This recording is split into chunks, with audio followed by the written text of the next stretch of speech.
ಸ್ನೇಹಿತರೆ, ಮೀಡಿಯಾ ಮಾಸ್ಟರ್ಸ್ಗೆ ಸ್ವಾಗತ, ಸುಸ್ವಾಗತ. ಗೆಳೆಯರೆ, ಜಗತ್ತಲ್ಲಿ ಯುದ್ಧಗಳು ಸರ್ವೇ ಸಾಮಾನ್ಯ. ಶತಮಾನಗಳ ಹಿಂದಿನಿಂದಲೂ ಕೂಡ ಒಬ್ಬರ ಮೇಲೊಬ್ಬರು ಕತ್ತಿ ಮಸಿತಾ ಇದ್ದಾರೆ. ಹೆಣ್ಣು ಹೊನ್ನು ಮಣ್ಣಿಗಾಗಿ ಈ ಜಗತ್ತಲ್ಲಿ ಸಾಕಷ್ಟು ಯುದ್ಧಗಳು ಆಗಿವೆ, ಆಗ್ತಲೂ ಇವೆ. ಆದರೆ ಜಾಗತಿಕ ಯುದ್ಧಗಳ ಭಾಷ್ಯವನ್ನು ಬದಲಿಸಿದ್ದು ಮಾತ್ರ ಎರಡನೇ ಮಹಾಯುದ್ಧ ಅಂದ್ರೆ ತಪ್ಪಾಗುವುದಿಲ್ಲ. ಅವತ್ತು ಅಮೆರಿಕ ಹಾಕಿದ 2 ಅಣುಬಾಂಬುಗಳು ಜಗತ್ತನ್ನ ಬೆಚ್ಚಿ ಬೀಳಿಸಿದ್ದಷ್ಟೇ ಅಲ್ಲ, ಮಾನವನ ವಿನಾಶಕ್ಕೆ ಮುನ್ನುಡಿಯನ್ನ ಬರೆದ್ಬಿಟ್ಟು. ಹಾಗೆ ಅಣ್ವಸ್ತ್ರಗಳ ಬಗ್ಗೆ ಜಗತ್ತಿನ ನಾನಾ ದೇಶಗಳಿಗೆ ಒಂದು ಆಸೆ ಹುಟ್ಟೋ ಥರ ಮಾಡಿದ್ದು ಕೂಡ ಆ ಮಹಾವಿನಾಶವೇ. ಇನ್ನು ಎರಡನೇ ಮಹಾಯುದ್ಧದಲ್ಲಿ ದಾಳಿಗೀಡಾದ ಹಿರೋಶಿಮಾ ಮತ್ತು ನಾಗಸಾಕಿಯ ಕಥೆಯನ್ನ ಹೇಳ್ತಾ ಕೇಳ್ತಾ ಇವತ್ತಿಗೂ ನಾವು ಅಯ್ಯೋ ಪಾಪ ಅಂತಿರ್ತೀವಿ. ಪದೇ ಪದೇ ಆ 2 ಪಟ್ಟಣಗಳ ಹೆಸರನ್ನು ಹೇಳಿ ಜಪಾನಿನ ಬಗ್ಗೆ ಕನಿಕರವನ್ನ ವ್ಯಕ್ತಪಡಿಸ್ತಲೇ ಇರ್ತೀವಿ. ಅಲ್ಲಿ ಆ 2 ನಗರಗಳ ಮೇಲೆ ಬಿದ್ದದ್ದು 2 ಅಣುಬಾಂಬುಗಳು ಮಾತ್ರ. ಆದ್ರೆ ನಿಮಗೆ ಅಚ್ಚರಿ ಅನ್ಸೋಂಥ ಇನ್ನೂ ಒಂದು ವಿಷಯ ನಾನು ಹೇಳ್ತೀನಿ ಕೇಳಿ. ಒಂದೆರಡಲ್ಲ, ಬರೋಬ್ಬರಿ 455 ಅಣುಬಾಂಬುಗಳ ಸ್ಫೋಟವನ್ನ ತಡ್ಕೊಂಡೂ ಕೂಡ ಸದ್ದಿಲ್ಲದೆ, ಯಾರ ಬಾಯಿಗೂ ಬೀಳದೆ, ಯಾರ ಸಿಂಪತಿಗೂ ಪಾತ್ರವಾಗದೆ ತನ್ನ ನೋವನ್ನ ತಾನು ಮಾತ್ರ ದಶಕಗಳಿಂದ ಅನುಭವಿಸ್ತಾ ಇರೋ ಸ್ಥಳ ಒಂದು ಈ ಭೂಮಿ ಮೇಲಿದೆ. ಆ ಅಣುಬಾಂಬುಗಳ ಎಫೆಕ್ಟ್ಗೆ 15 ಲಕ್ಷದಷ್ಟು ಜನ ನೇರ ಹಾಗೂ ಪರೋಕ್ಷವಾಗಿ ಅಲ್ಲಿ ಬಲಿಪಶುಗಳಾಗಿದ್ದಾರೆ. ಜಾಗತಿಕ ಶಕ್ತಿಗಳ ಅಟ್ಟಹಾಸಕ್ಕೆ ನಲುಗಿದ ಆ ನೆಲದಲ್ಲಿ ಇವತ್ತಿಗೂ ಕೂಡ ಅಣು ವಿಕಿರಣದ ವಾಸನೆ ಇದೆ. ಅದರ ನೋವಿನ ಬಗ್ಗೆ ಯಾರೂ ಮಾತಾಡುವುದಿಲ್ಲ. ಅಲ್ಲಿನ ಜನಕ್ಕಾಗಿ ಯಾರೂ ಕಣ್ಣೀರು ಹಾಕೋದಿಕ್ಕೆ ಹೋಗೋದಿಲ್ಲ. ಹಾಗಾದ್ರೆ ಯಾವುದು ಆ ನೆಲ? ಅಲ್ಲಿ ನಡೆದ ಅಣುಸ್ಫೋಟ ಎಂಥದ್ದು? ಯಾರದನ್ನ ಮಾಡಿದ್ದು? ಅಲ್ಲಿ ಏನಾಯ್ತು? ಬನ್ನಿ ನೋಡೋಣ. ಗೆಳೆಯರೆ, ಅದು ಆಗಸ್ಟ್ 29, 1949. ಸೋವಿಯತ್ ರಷ್ಯಾದಲ್ಲಿ ಏನೋ ಒಂಥರ ವಿಚಿತ್ರವಾದ ತಲ್ಲಣ. ಅಣುಬಾಂಬನ್ನು ಅಮೆರಿಕ ಮಾತ್ರ ಅಲ್ಲ, ನಾವು ಕೂಡ ಮಾಡಿಕೊಂಡಿದ್ದೀವಿ. ನಾವು ಕೂಡ ಜಗತ್ತಿನ ಸೂಪರ್ ಪವರ್ ಅನ್ನೋದನ್ನ ತೋರಿಸ್ಕೊಡೋ ಹಂಬಲ. ಅಮೆರಿಕಾಗೊಂದು ಎಚ್ಚರಿಕೆಯನ್ನು ಕೊಡ್ತಾ ನಾವು ಅವರಿಗಿಂತ ಯಾವುದರಲ್ಲೂ ಕಡಿಮೆ ಇಲ್ಲ ಅನ್ನೋದನ್ನ ಜಗಜ್ಜಾಹೀರು ಮಾಡಿಕೊಳ್ಳೋ ಕಾತುರ. ಅವತ್ತು ಅಲ್ಲೊಂದು ಭಯಾನಕ ಪರೀಕ್ಷೆ ನಡಿಬೇಕಿತ್ತು. ಬಹುಶಃ ಅದರ ಬಗ್ಗೆ ಗೊತ್ತಿದ್ದೋ ಏನೋ, ಅವತ್ತಿನ ಮುಂಜಾನೆ ಸೂರ್ಯ ಕೂಡ ಮೋಡಗಳ ಮರೆಯಿಂದ ಹೊರಬರೋದಕ್ಕೆ ತಡ ಮಾಡ್ತಾ ಇದ್ದ. ಅಷ್ಟರಲ್ಲಿ ಅಲ್ಲೊಂದು ಭಯಾನಕ ಸದ್ದು. ಅಲ್ಲಿನ ಆಕಾಶದಲ್ಲಿ 1000 ಸೂರ್ಯರ ಬೆಳಕಿನಷ್ಟು ದೊಡ್ಡ ಬೆಂಕಿಯ ಉಂಡೆ. 16 ಕಿಲೋಮೀಟರ್ ದೂರಕ್ಕೂ ಆ ಸ್ಫೋಟದ ಸದ್ದು ಕೇಳಿಬಂತು. ಎಸ್, ಅದು ಸೋವಿಯತ್ ಯೂನಿಯನ್ ನಡೆಸಿದ್ದ ಮೊಟ್ಟ ಮೊದಲ ಅಣು ಪರೀಕ್ಷೆ. 1945ರಲ್ಲಿ ಅಮೆರಿಕ ಮಾಡಿದ್ದ ಫ್ಯಾಟ್ ಮ್ಯಾನ್ ಪರೀಕ್ಷೆಯ ನಂತರ ಜಗತ್ತಲ್ಲಿ ನಡೆದ ಮತ್ತೊಂದು ಅಣುಬಾಂಬ್ ಪರೀಕ್ಷೆ ಅದು. ಅಲ್ಲಿ 22 ಕಿಲೋಟನ್ TNT ಸಾಮರ್ಥ್ಯದ ಬಾಂಬನ್ನು ಸ್ಫೋಟಿಸಲಾಯಿತು. ಅಷ್ಟೇ ಅಲ್ಲ, 4 ವರ್ಷಗಳ ನಂತರ ಅಮೆರಿಕಾದ ನ್ಯೂಕ್ಲಿಯರ್ ಪಾರಮ್ಯವನ್ನ ಮುರಿದ ಸಂತಸ ಸೋವಿಯತ್ ಯೂನಿಯನ್ನಲ್ಲಿ ಕಾಣಿಸ್ತಾ ಇತ್ತು. ಸೋವಿಯತ್ ಯೂನಿಯನ್ ಆ ಪರೀಕ್ಷೆಯನ್ನ ಫಸ್ಟ್ ಲೈಟ್ನಿಂಗ್ ಅಂತ ಕರೆದ್ರೆ ಅಮೆರಿಕ ಜಿಯೋ 1 ಅಂತ ಕರೀತು. ಅದು ಪ್ಲುಟೋನಿಯಂ 239 ಅನ್ನ ಬಳಸಿ ತಯಾರಿಸಲಾಗಿದ್ದ ಫಿಷನ್ ಬಾಂಬ್ ಆಗಿತ್ತು. ಜಗತ್ತು ಆ ಸ್ಫೋಟವನ್ನ ಅಚ್ಚರಿಯ ಕಣ್ಣುಗಳಲ್ಲಿ ನೋಡ್ತಾ ಇದ್ದ ಹೊತ್ತಲ್ಲೇ ಕಜಕಿಸ್ತಾನದ ಸೆಮಿಪಾಲಿಟಿನ್ಸ್ಕ್ನ ಜನ ಸ್ವಲ್ಪ ಗಾಬರಿಯಾದಂತೆ ಕಾಣ್ತಾ ಇದ್ರು. ಆದರೆ ಸೋವಿಯತ್ ರಷ್ಯಾ ಅಲ್ಲಿನ ಜನಕ್ಕೆ ಸಾಕಷ್ಟು ಸುಳ್ಳುಗಳನ್ನು ಹೇಳ್ತು. ಆ ನಂತರ ಸೆಮಿಪಾಲಿಟಿನ್ಸ್ಕಲ್ಲಿ ನಡೀತಾ ಹೋಗಿದ್ದು ಸಿರೀಸ್ ಆಫ್ ಎಕ್ಸ್ಪರಿಮೆಂಟ್ಸ್, ಸಾಲು ಪ್ರಯೋಗಗಳು. ಸೋವಿಯತ್ನಿಂದ ಕಜಕಿಸ್ತಾನ ಬೇರೆ ಆಗೋವರೆಗೆ ಅಲ್ಲಿ ಸಿಡಿದದ್ದು ಒಟ್ಟು 456 ಅಣುಬಾಂಬುಗಳು. ಗೆಳೆಯರೆ, ನಾನಿವತ್ತು ಈ ಸೆಮಿಪಾಲಿಟಿನ್ಸ್ಕ್ನ ವ್ಯಥೆಯನ್ನು ನಿಮ್ಮ ಮುಂದಿಡೋ ಪ್ರಯತ್ನವನ್ನು ಮಾಡ್ತಾ ಇದ್ದೀನಿ. ಆ ಪ್ರದೇಶ ಇವತ್ತಿನ ಕಜಕಿಸ್ತಾನದ ಅಬೈ ರೀಜನ್ನ ಜಾನಾ ಸೆಮೈ ಅನ್ನೋ ಜಿಲ್ಲೆಯಲ್ಲಿದೆ. ಇರ್ತಿಶ್ ನದಿಯ ದಕ್ಷಿಣದ ಕಣಿವೆ ಭಾಗದಲ್ಲಿ ಈ ಪ್ರದೇಶ ಇದ್ದು, ಅಲ್ಲಿಂದ ಸುಮಾರು 150 ಕಿಲೋಮೀಟರ್ ದೂರದಲ್ಲಿ ಸೈಂಟಿಫಿಕ್ ಬಿಲ್ಡಿಂಗ್ಗಳನ್ನು ನಿರ್ಮಾಣ ಮಾಡಿ ಟೆಸ್ಟ್ ಸೈಟ್ ಅನ್ನ ನಿರ್ಮಿಸಿದ್ದಾರೆ. ಇನ್ನು ಅಣು ಪರೀಕ್ಷೆಗಾಗಿ ಈ ಜಾಗವನ್ನು ಗುರುತಿಸಿದ್ದು ಸ್ಟಾಲಿನ್ನ ಖಾಸಾ ಬಂಟ ಲ್ಯಾವೆಂಟ್ರಿ ಬೆರಿಯಾ. ಈತ ಸೋವಿಯತ್ ಅಲ್ಲಿ ಹೆಚ್ಚು ಕಾಲ ಪೊಲೀಸ್ ಚೀಫ್ ಆಗಿದ್ದ, ಹಾಗೆ ಸೋವಿಯತ್ ಅಟೋಮಿಕ್ ಬಾಂಬ್ ಪ್ರಾಜೆಕ್ಟ್ನ ಉಸ್ತುವಾರಿ ಅಧಿಕಾರಿ ಕೂಡ ಆಗಿದ್ದ. ಇಂಥ ಬೆರಿಯಾ ಕಜಕಿಸ್ತಾನದ ಸರಿಸುಮಾರು 18,000 ಚದರ ಕಿಲೋಮೀಟರ್ನಷ್ಟು ಭೂಮಿಯನ್ನ ನ್ಯೂಕ್ಲಿಯರ್ ಪರೀಕ್ಷೆಗೆ ಅಂತಲೇ ಗುರುತಿಸಿ ಮಾರ್ಕ್ ಮಾಡ್ತಾನೆ. ಅವತ್ತವನು ಗುರುತಿಸಿದ ಪ್ರದೇಶವೇ ಈ ಸೆಮಿಪಾಲಿಟಿನ್ಸ್ಕ್. ಗೆಳೆಯರೆ, ಇಲ್ಲಿ 18,000 ಚದರ ಕಿಲೋಮೀಟರ್ ಭೂಭಾಗ ಅಂದ್ರೆ ಎಷ್ಟಾಗಬಹುದು ಅಂತ ನಿಮಗೆ ಅನ್ಸುತ್ತೇನೋ. ನಮ್ಮ ನಾಗಾಲ್ಯಾಂಡ್ ಇದೆ ನೋಡಿ, ಅಷ್ಟು ಭೂಪ್ರದೇಶ. ಇನ್ನೂ ಸುಲಭವಾಗಿ ಹೇಳಬೇಕು ಅಂದ್ರೆ ನಮ್ಮ ತುಮಕೂರು ಜಿಲ್ಲೆ ಮತ್ತು ಚಿತ್ರದುರ್ಗ 2 ಜಿಲ್ಲೆಗಳನ್ನ ಸೇರಿಸಿದ್ರೆ ಎಷ್ಟಾಗುತ್ತೋ ಅಷ್ಟು ಭೂಪ್ರದೇಶ ಸುಮಾರು 18,000 ಚದರ ಕಿಲೋಮೀಟರ್ನಷ್ಟಾಗತ್ತೆ. ಅಷ್ಟು ದೊಡ್ಡ ಭೂಭಾಗವನ್ನ ಅವತ್ತು ನ್ಯೂಕ್ಲಿಯರ್ ಟೆಸ್ಟ್ ಸೈಟ್ ಆಗಿ ಬಳಸಿಕೊಳ್ಳಾಯಿತು. 1947ರಲ್ಲಿ ಈ ಪ್ರದೇಶವನ್ನ ಗುರುತಿಸಿದ್ದ ಸೋವಿಯತ್ ಯೂನಿಯನ್ 1947 1949ರಲ್ಲಿ ಮೊದಲ ಪರೀಕ್ಷೆಗಳನ್ನು ನಡೆಸೇ ಬಿಡ್ತು. ಆ ನಂತರ ಅಲ್ಲಿ ಒಂದಲ್ಲ ಸಾಲು ಸಾಲು ಪರೀಕ್ಷೆಗಳು ನಡೀತಾ ಹೋದ್ವು. ಅಲ್ಲಿ ಒಟ್ಟು 456 ಅಣುಬಾಂಬುಗಳನ್ನು ಸ್ಫೋಟಿಸಲಾಯಿತು. ಅದರಲ್ಲಿ 116ರಷ್ಟು ಬಾಂಬುಗಳನ್ನು ಆಕಾಶದಿಂದ ನೆಲದ ಮೇಲೆ ಡ್ರಾಪ್ ಮಾಡಿ ಸ್ಫೋಟಿಸೋದರ ಮೂಲಕ ಅದರ ಈಲ್ಡ್ ಅನ್ನ ಪರೀಕ್ಷೆ ಮಾಡಲಾಯಿತು. ಇನ್ನು 340 ಬಾಂಬುಗಳನ್ನು ಬೋರ್ ಹೋಲ್ಗಳನ್ನು ಕೊರೆದು ನೆಲದ ಆಳದಲ್ಲಿ ಸ್ಫೋಟ ಮಾಡಿ ಪರೀಕ್ಷಿಸಲಾಯಿತು. 1949ರಲ್ಲಿ ಶುರುವಾದ ಈ ಪರೀಕ್ಷೆಗಳು 1989ರ ಹೊತ್ತಿಗೆ ಮುಗಿದವು. ಅಕ್ಟೋಬರ್ 19, 1989ರಂದು ಅಲ್ಲಿ ಕೊನೆಯ ಸ್ಫೋಟ ನಡೀತು. ಆನಂತರ 1991ರಲ್ಲಿ ಸೋವಿಯತ್ ಒಡೆದು 15 ದೇಶಗಳಾಗಿ ರಚನೆ ಆಯಿತು. ಆಗ ಈ ಕಜಕಿಸ್ತಾನ ಕೂಡ ಸೋವಿಯತ್ನಿಂದ ಬೇರ್ಪಟ್ಟು ಪ್ರತ್ಯೇಕ ದೇಶ ಆಯಿತು. ಅದಾದ ಮೇಲೂ ಈ ಭಾಗದಲ್ಲಿ ಪ್ಲುಟೋನಿಯಂ ಇನ್ನೂ ಇದೆ ಅನ್ನೋದು ಗೊತ್ತಾಯಿತು. ಸೊ 1991ರಲ್ಲಿ ಅಮೆರಿಕ, ಕಜಕ್ ಹಾಗೂ ರಷ್ಯಾದ ವಿಜ್ಞಾನಿಗಳು ಆ ಪ್ಲುಟೋನಿಯಂ ಅನ್ನು ಹೊರತೆಗೆಯೋದಕ್ಕೆ ಸಾಕಷ್ಟು ಪ್ರಯತ್ನಗಳನ್ನು ಮಾಡಿದರು. ಆದರೆ ಆ ಸಂದರ್ಭದಲ್ಲಿ ಅದು ಸಾಧ್ಯ ಆಗಿರಲಿಲ್ಲ.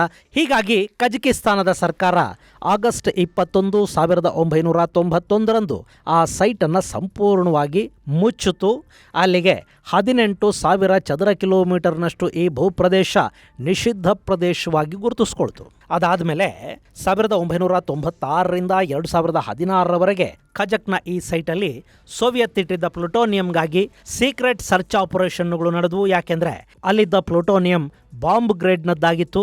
ಒಂದು ವೇಳೆ ಅದನ್ನೇನಾದರೂ ಭಯೋತ್ಪಾದಕರು ಅಥವಾ ಇನ್ಯಾರೋ ಅದನ್ನು ಕದ್ದು ಆ ಪ್ಲುಟೋನಿಯಂ ಅನ್ನು ಬೇರೆ ಯಾರಿಗೋ ಅದರ ಅಗತ್ಯ ಇರೋ ದೇಶಗಳಿಗೆ ಮಾರಾಟ ಮಾಡಿ ಅವರು ಅಣುಬಾಂಬನ್ನು ತಯಾರು ಮಾಡಿಕೊಂಡು ಬಿಟ್ರೆ ಗತಿ ಏನು ಅನ್ನೋ ಭಯ ಕಜಕ್, ರಷ್ಯಾ ಹಾಗೂ ಅಮೆರಿಕಾಗಳನ್ನು ಕಾಡ್ತಾ ಇತ್ತು. ಹೀಗಾಗಿ ಆ ಸೈಟಲ್ಲಿದ್ದ ಎಲ್ಲ ಎನ್ರಿಚ್ಡ್ ಪ್ಲುಟೋನಿಯಂ ಅನ್ನು 3 ದೇಶಗಳು ಸೇರಿ ಸೀಕ್ರೆಟ್ ಆಪರೇಷನ್ ಮೂಲಕ ಹೊರತೆಗೆದವು. ಸೊ ಅದೀಗ ನಿಷೇಧಿತ ಪ್ರದೇಶ. ಸುಮಾರು 35 ವರ್ಷಗಳಿಂದ ಅಲ್ಲಿ ಯಾರೂ ಇಲ್ಲ. ಆದರೆ ಸೆಮಿಪಾಲಿಟಿನ್ಸ್ನ ವ್ಯಥೆ ಇಲ್ಲಿಗೆ ಮುಗಿಯೋದಿಲ್ಲ. ಯಾಕೆಂದರೆ ಅಲ್ಲಿನ ಜನಕ್ಕೆ ಸೋವಿಯತ್ ನಾಯಕರು ಒಂದಲ್ಲ 100 ಸುಳ್ಳುಗಳನ್ನು ಹೇಳಿದರು. ಅದರ ಪರಿಣಾಮಗಳನ್ನು ಮುಂದೆ ಜನ ಅನುಭವಿಸಬೇಕಾಗಿ ಬಂತು.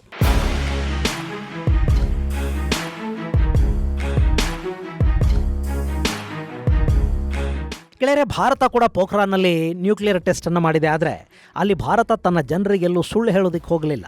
ಬದಲಾಗಿ ಅಲ್ಲಿದ್ದ ಜನರನ್ನು ಎಷ್ಟು ದೂರಕ್ಕೆ ಕಳುಹಿಸಬೇಕು ಅಷ್ಟು ದೂರಕ್ಕೆ ಕಳುಹಿಸಿ ಆ ಪ್ರದೇಶವನ್ನು ಖಾಲಿ ಮಾಡಿಸಿ ಅಲ್ಲಿ ಪರೀಕ್ಷೆಗಳಿಂದ ಉಂಟಾಗಬಹುದಾದ ವಿಕಿರಣದ ಪರಿಣಾಮಗಳು ನಾಗರಿಕರ ಮೇಲಾಗದ ಹಾಗೆ ನೋಡಿಕೊಳ್ತು.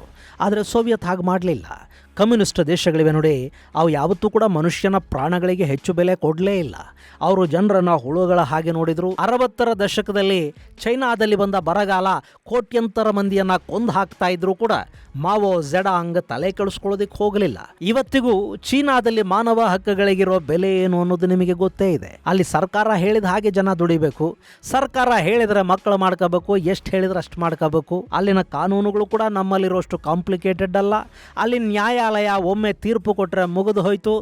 ಜನ ವೋಟ್ ಹಾಕಿ ಅಧ್ಯಕ್ಷನನ್ನಲ್ಲಿ ಗೆಲ್ಲಿಸಬೇಕಿಲ್ಲ. ಹೀಗಾಗಿ ಜನರ ಬಗ್ಗೆ ಅವರು ಹೆಚ್ಚು ತಲೆ ಕೆಡಿಸ್ಕೊಳ್ಳೋದಕ್ಕೆ ಹೋಗಲಿಲ್ಲ.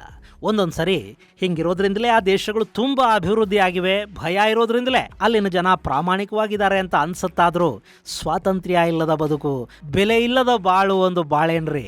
ಇನ್ನು ಅವತ್ತಿಗೆ ಚೈನಾದ ಅಪ್ಪನ ಥರ ಇದ್ದದ್ದು ಸೋವಿಯತ್. ದೇಶವೆಲ್ಲ ದೊಡ್ಡದೊಂದು ಕಾರ್ಖಾನೆ, ಪ್ರತಿಯೊಬ್ಬ ಮಾನವನು ಯಂತ್ರದಂತಿದ್ದಾನೆ ಅಂತ ಕುವೆಂಪು ತಮ್ಮ ಸೋವಿಯತ್ ಮತ್ತು ಕೋಗಿಲೆ ಅನ್ನೋ ಕವನದಲ್ಲಿ ಅವತ್ತಿನ ರಷ್ಯಾದ ಬಗ್ಗೆ ಬರೀತಾರೆ. ಅಲ್ಲಿ ಪ್ರಾಣಿಗಳಿಗೂ ಸಾಮ್ಯವಾದದ ಚಿಂತೆ ಅಂತ ಬರೀತಾರೆ ಕುವೆಂಪು. ಅಂದರೆ ಸೋವಿಯತ್ ಸರ್ಕಾರ ಅವತ್ತಿಗೆ ಅಲ್ಲಿನ ಜನರನ್ನು ಇನ್ನು ಹೇಗೆ ನಡೆಸ್ಕೊಳ್ತಾ ಇದ್ದಿರಬಹುದು ಯೋಚನೆ ಮಾಡಿ.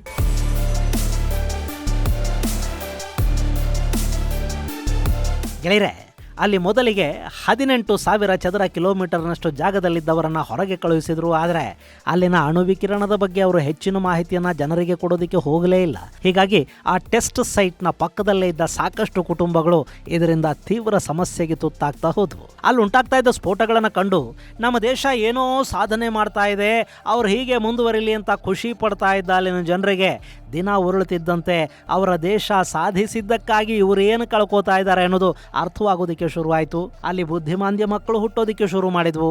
ಜನರಲ್ಲಿ ಕ್ಯಾನ್ಸರ್ ಕಾಣಿಸ್ಕೊಳ್ತಾ ಇತ್ತು.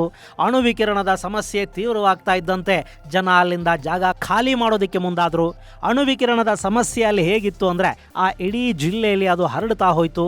ಬರ್ಲಿನ್ನ ರಿಸರ್ಚರ್ಗಳು ಕಜಕ್ನ ಅಬೈ ರೀಜನ್ನ ಜನಾಸಮೈ ಜಿಲ್ಲೆಯಲ್ಲಿ ಬೇರೆ ಬೇರೆ ಕಡೆಗಳಲ್ಲಿದ್ದ ಜನರಿಂದ ಬ್ಲಡ್ ಸ್ಯಾಂಪಲ್ಸನ್ನು ತರಿಸ್ಕೊಂಡ್ರು. ಅಲ್ಲಿ ಕಿಡ್ನಿ ಸಮಸ್ಯೆಗಳು ಕಂಡು ಬರ್ತಾ ಇದ್ವು, ರೆಕ್ಟಮ್ನಲ್ಲಿ ಸಮಸ್ಯೆಗಳುಂಟಾಗಿದ್ವು, ಸರ್ವಿಕ್ಸ್, ಯೂಟ್ರಸ್, ಕಿಡ್ನಿ ಎಲ್ಲ ಸಮಸ್ಯೆಗಳು ಕಾಣಿಸ್ಕೊಳ್ತಾ ಇದ್ವು. ಪ್ಯಾಂಕ್ರಿಯಾಸ್ ಸಮಸ್ಯೆಗೆ ತುತ್ತಾಗಿ ಸಾಕಷ್ಟು ಜನ ನರಳುತ್ತಾ ಇದ್ರು. ಅಲ್ಲಿ ಯಾರ್ಯಾರು ಎಷ್ಟೆಷ್ಟರ ಮಟ್ಟಿಗೆ ರೇಡಿಯೇಷನ್ಗೆ ಎಕ್ಸ್ಪೋಸ್ ಆಗಿದ್ದಾರೆ ಅನ್ನೋದ್ರ ಮೇಲೆ ಎಲ್ಲ ಕಾಯಿಲೆಗಳು ಡಿಪೆಂಡ್ ಆಗಿದ್ವು. ಸುಮಾರು 2 ಲಕ್ಷ ಜನರ ಮೇಲೆ ಈ ಅಣುವಿಕಿರಣದ ನೇರ ಪರಿಣಾಮ ಉಂಟಾಗಿತ್ತು. ಅವರಲ್ಲಿ ಕ್ಯಾನ್ಸರ್ ಹಾಗೂ ಪೋಸ್ಟ್ ರೇಡಿಯೇಷನ್ ಎಫೆಕ್ಟ್ ಕಾಣಿಸ್ಕೊಂಡಿತ್ತು. ಸಾಕಷ್ಟು ಜನಕ್ಕೆ ಕಿವಿ ಕೇಳಿಸ್ತಾ ಇರಲಿಲ್ಲ. ಇದರ ಜೊತೆ ಒಟ್ಟು 15 ಲಕ್ಷ ಮಂದಿ ಈ ಟೆಸ್ಟ್ ಸೈಟ್ನ ವಿಕಿರಣದ ಸಮಸ್ಯೆಗೆ ಗುರಿಯಾಗಿದ್ದರು. ಅಲ್ಲಿಗೆ ಇದು ಹಿರೋಶಿಮಾ ಹಾಗೂ ನಾಗಾಸಾಕಿಗಳಿಗಿಂತ ಅತ್ಯಂತ ಭಯಾನಕ ಅನ್ನಿಸ್ಕೊಳ್ತು. ಇಲ್ಲಿ ಸೋವಿಯತ್ ಆಡಳಿತ ಅಲ್ಲಿನ ಜನರನ್ನು ತೆರವುಗೊಳಿಸಿ ತನ್ನ ಪರೀಕ್ಷೆಗಳನ್ನು ತಾನು ಮಾಡ್ಕೋಬಹುದಿತ್ತು. ಆದರೆ ಅಣುಸ್ಫೋಟಗಳು ಜನರ ಮೇಲೆ ಕೂಡ ಯಾವ ಪರಿಣಾಮಗಳನ್ನು ಉಂಟು ಮಾಡುತ್ತವೆ ಅನ್ನೋದನ್ನು ತಿಳ್ಕೊಳ್ಳೋದಕ್ಕೆ ಸೋವಿಯತ್ ತನ್ನದೇ ಜನರನ್ನು ಬಲಿ ಕೊಡ್ತಾ ಅಲ್ಲಿ ಇಲ್ಲ ಅಂತ ಹೇಳೋದಕ್ಕೆ ಬರೋದಿಲ್ಲ. ಒಟ್ಟಾರೆ ಕಜಕಿಸ್ತಾನದಲ್ಲೊಂದು ದೊಡ್ಡ ಅನಾಹುತ ನಡೆದು ಹೋಯಿತು. ಗೆಳೆಯರೆ, 1989ರಲ್ಲಿ ಅಲ್ಲಿ ಅಂತಿಮ ಪರೀಕ್ಷೆ ನಡೆಯುತ್ತೆ. ಅದಾದ 2 ವರ್ಷಗಳಲ್ಲಿ ಸೋವಿಯತ್ ಒಡೆದು ಕಜಕಿಸ್ತಾನ ಅನ್ನೋದು ಪ್ರತ್ಯೇಕ ದೇಶ ಆಗುತ್ತೆ. ಅಷ್ಟಾದ ಮೇಲೆ ಅಲ್ಲಿನ ಸರ್ಕಾರ ಆ ನ್ಯೂಕ್ಲಿಯರ್ ಪರೀಕ್ಷೆಯ ಸೈಟ್ಗಳ ಬಗ್ಗೆ ಒಂದಷ್ಟು ಕ್ರಮ ತಗೊಳ್ಳೋದಕ್ಕೆ ಮುಂದಾಗತ್ತೆ. ಆ ನಂತರ ಅಂದರೆ ಅಂತಿಮ ಅಣು ಪರೀಕ್ಷೆ ನಡೆದ 17 ವರ್ಷಗಳ ನಂತರ ಅಂದರೆ 2006ರಲ್ಲಿ ಕಜಕಿಸ್ತಾನ, ಕಿರ್ಗಿಸ್ತಾನ, ಉಜ್ಬೇಕಿಸ್ತಾನ, ತುರ್ಕ್ಮೆನಿಸ್ತಾನ ಮತ್ತು ತಜಿಕಿಸ್ತಾನ ಕೂಡ ನಮಗೆ ನ್ಯೂಕ್ಲಿಯರ್ ಸಹವಾಸನೇ ಬೇಡ ಅಂತ Asia nuclear weapon free zone ಅಗ್ರಿಮೆಂಟ್ಗೆ ಸಹಿ ಹಾಕಿದ್ವು.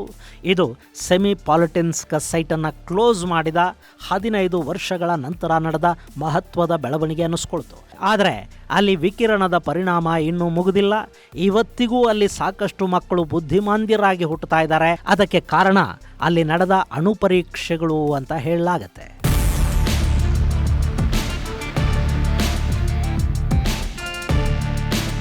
ಗೆಳೆಯರೆ, ಈ ರಷ್ಯಾ ಎಷ್ಟು ಬುದ್ಧಿವಂತ ದೇಶ ಅಂದರೆ ಇವರು ಸೋವಿಯತ್ ಕಾಲದಲ್ಲಿ ಮಾಡಿದ ಅಣು ಪರೀಕ್ಷೆಗಳು, ಕೆಮಿಕಲ್ ವೆಪನ್ಗಳ ಪರೀಕ್ಷೆಗಳು ಎಲ್ಲವನ್ನೂ ಕೂಡ ಸಾಧ್ಯವಾದಷ್ಟು ರಷ್ಯಾದಿಂದ ಹೊರಗೆ ಮಾಡಿಕೊಂಡ್ರು. ಇನ್ನು ಅಣು ಪರೀಕ್ಷೆಗಳನ್ನು ದೊಡ್ಡ ಮಟ್ಟದಲ್ಲಿ ಮಾಡಿದ್ದು ಈ ಕಜಕಿಸ್ತಾನದಲ್ಲಿ. ಹಾಗಂತ ರಷ್ಯಾದ ನೆಲದಲ್ಲಿ ಅಣು ಪರೀಕ್ಷೆಗಳು ಆಗಲಿಲ್ಲ ಅಂತಲ್ಲ. ಅವರು 1955ರಿಂದ 1990ರವರೆಗೆ ಆರ್ಕ್ಟಿಕ್ ದ್ವೀಪಗಳಲ್ಲಿನ ನೋವಾಯಾ ಝೆಮ್ಲಾದಲ್ಲಿ ಒಂದು 130 ಅಣು ಪರೀಕ್ಷೆಗಳನ್ನು ಮಾಡ್ತಾರೆ. ಆದರೆ ಕಜಕಿಸ್ತಾನದಲ್ಲಿ ನಡೆದಷ್ಟು ದೊಡ್ಡ ಅಣು ಪರೀಕ್ಷೆಗಳು ಅವು ಅಲ್ಲ. ಸೋವಿಯತ್ ಕಾಲದಲ್ಲಿ ರಷ್ಯಾ ಬಹುತೇಕ ಎಲ್ಲ ಭಯಾನಕ ಪರೀಕ್ಷೆಗಳನ್ನು ರಷ್ಯಾದ ಹೊರಗೆ ಮಾಡ್ತಾ ಹೋಯಿತು. ಅದರ ಪರಿಣಾಮಗಳನ್ನು ಇವತ್ತಿಗೂ ಕೂಡ ಅಲ್ಲಿನ ಜನ ಅನುಭವಿಸ್ತಾ ಇದ್ದಾರೆ. ಇದು ಗೆಳೆಯರೆ, ಕಜಕಿಸ್ತಾನದಲ್ಲಿ ಸೋವಿಯತ್ ರಷ್ಯಾ ಮಾಡಿದ ಭಯಾನಕ ಪರೀಕ್ಷೆಗಳು ಹಾಗೂ ಅದರಿಂದ ಉಂಟಾದ ಸಮಸ್ಯೆಗಳ ಕುರಿತಾದ ಒಂದಷ್ಟು ಮಾಹಿತಿ. ಮುಂದಿನ ಸಂಚಿಕೆಯಲ್ಲಿ ಮತ್ತಷ್ಟು ವಿಶೇಷಗಳ ಜೊತೆ ಮತ್ತೆ ಭೇಟಿಯಾಗೋಣ. ಅಲ್ಲಿವರೆಗೆ ಜೈ ಹಿಂದ್, ಜೈ ಕರ್ನಾಟಕ.